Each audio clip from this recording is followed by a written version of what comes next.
Là, ici, c'est une trace de sanglier, d'accord?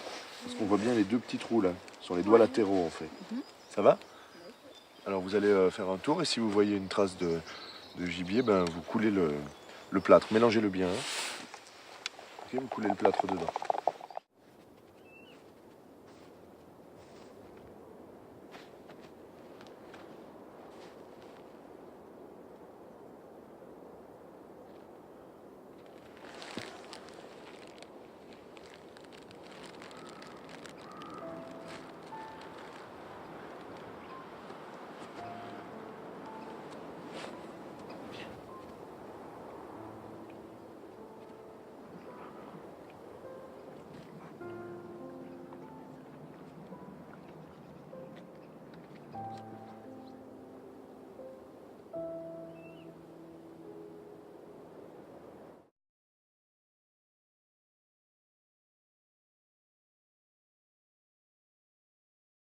Bon, voilà, c'est simple.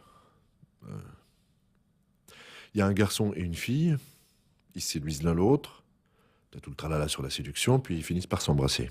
Seulement, à première vue, le gars a pas l'air très emballé. Y a rien qui se passe. Un peu comme si ça l'emmerdait, tu vois. Pourtant, au fond de lui, il ressent quand même quelque chose pour la fille, tu vois. C'est compliqué. Enfin, bref. Le jour où il décide de faire l'amour, même chose. Le gars a l'air d'en avoir rien à foutre. Il veut pas, ça lui fait rien. Mais il s'aime, tu comprends? Je veux dire, sincèrement. Mais bon, c'est comme ça, il n'a pas d'attirance physique pour la fille. Bon. Un peu plus tard, le gars a l'idée de proposer à la nana de coucher avec son meilleur pote, si elle en a envie. Pour qu'elle puisse au moins avoir des relations sexuelles, pour l'hygiène, quoi. C'est un peu, pour lui, une manière de lui prouver son amour, de lui montrer que ses sentiments sont véritables, tenaces. C'est beau, non? Bon. Évidemment, ça perturbe un peu la fille. Mais bon, elle se dit que finalement, c'est une bonne idée. Et puis surtout, elle trouve ça génial qu'un type puisse lui faire ce genre de proposition. C'est inattendu pour elle, tu comprends? Donc voilà, elle accepte. Elle couche avec le pote de son petit ami. Puis bon, bref, je résume, mais en gros, elle finit par se barrer avec et elle laisse son copain en plan. T'imagines? C'est dégueulasse. Avec quoi tu viens? Mais si, c'est comme dans Agatha Christie, on se rend compte que tout le monde est coupable. Tout le monde a buté la mère. Le fils, la fille, le mari, le jardinier, 4 coups de couteau, 4 meurtriers, c'est simple. Mais pourquoi tu veux toujours des fins violents? Parce qu'il faut une chute pour une histoire courte, mon vieux, sinon quoi? Mais pourquoi violent? Comme ça, soyons un peu cyniques, merde, tu veux que les gens retiennent ou pas? On s'en fout. C'est la fin qui est importante, si le début est nul, c'est pas grave du moment que les gens se souviennent, non? Bah non. Bon ok, on fait un truc où il n'y a pas de fin alors.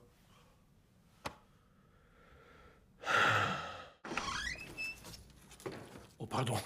Excusez-moi.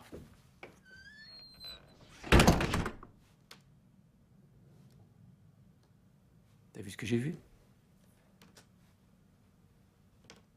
Mais t'es complètement con, pourquoi t'as rien dit? Et toi, pourquoi t'as rien fait? Mais je le connais pas, moi, ce type. Mais moi non plus, je le connais pas.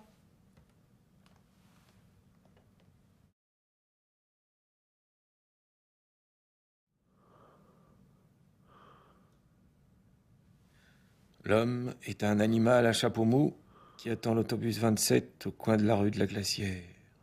C'est Alexandre Vialat. C'est formidable, non? Ouais, c'est super. On en est réduit à ça, je te signale.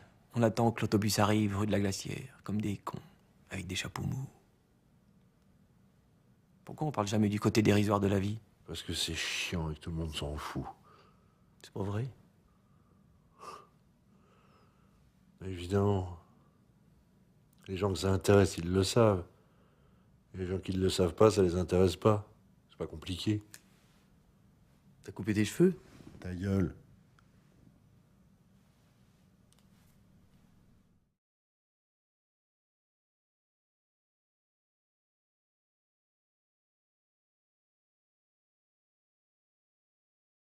Je n'ai pas vu ma vie défiler devant les yeux.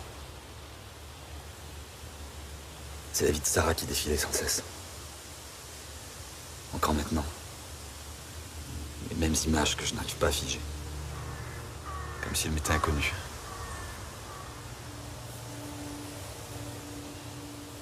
Il m'arrive de plus savoir à quoi elle ressemble.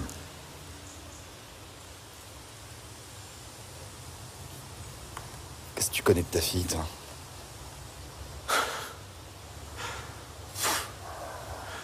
Elle n'a pas encore de piercing dans le nombril. Puis son portable me coûte cher. Elle commence à avoir ses emmerdes, alors. Je me dis qu'il est grand temps que je la prévienne qu'il y a une différence entre le désir des hommes et celui des femmes. Non?